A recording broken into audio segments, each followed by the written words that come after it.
हो गए थे केशवदास जी कि अब जल आ गया है, वो जिन्होंने मुझे धन दिया उनकी सेवा पूरी हो रही है।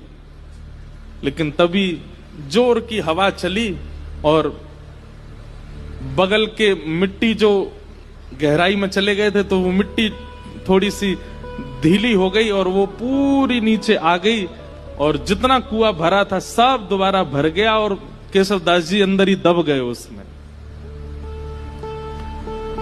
पत्नी दौड़ी दौड़ी इधर उधर भागी, अरे कोई बचाओ, मेरे पतिदेव अंदर गिर गए हैं, कोई बचा के लाओ। कोई धनवान मानी व्यक्ति होता तो लोग प्रयास भी करते। अब केशवदास जी बेचारे सामान्य व्यक्ति, किसी ने मदद नहीं की। सब सोचने लगे कितना गहरा, तुम्हारे पति को 1 महीना लगा इतना अंदर जाने में, हम इतने भीतर तक मिट्टी कैसे निकालेंगे बाहर। कुछ लोगों ने सोचा, बोले भाई अकेला निर्वन कैसे करेंगे, कुछ पैसा वैसा देके इनको शांत कर दो और कुछ धन धान्य दे करके उनको, बेचारी वो भी कहां तक किसके पास जाती।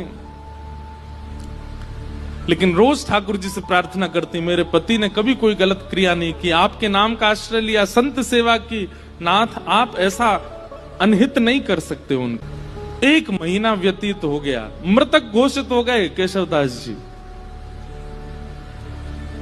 1 महीना बाद जहां वो कुआं खोदा जा रहा था, अब तो वहां पे कुआं खोदने का कोई प्रश्न नहीं उठता था। लोगों ने कहा कि इसमें तो आदमी मर गया, भीतर अब कुआं मत खोदना यहां पे।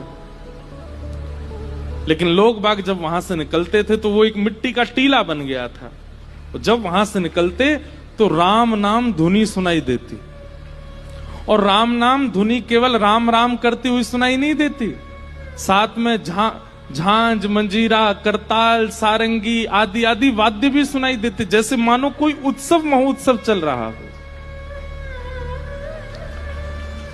आते जाते लोगों को लगता शायद पास के गांव में कीर्तन चल रहा होगा।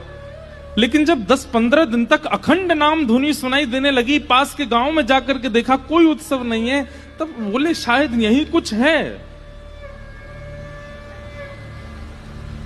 तभी एक राजा को यह बात पता चली। उस राजा ने अपने सैनिकों को लगवा करके पूरी मिट्टी निकलवाई वहां से, और भीतर जाकर के जब देखा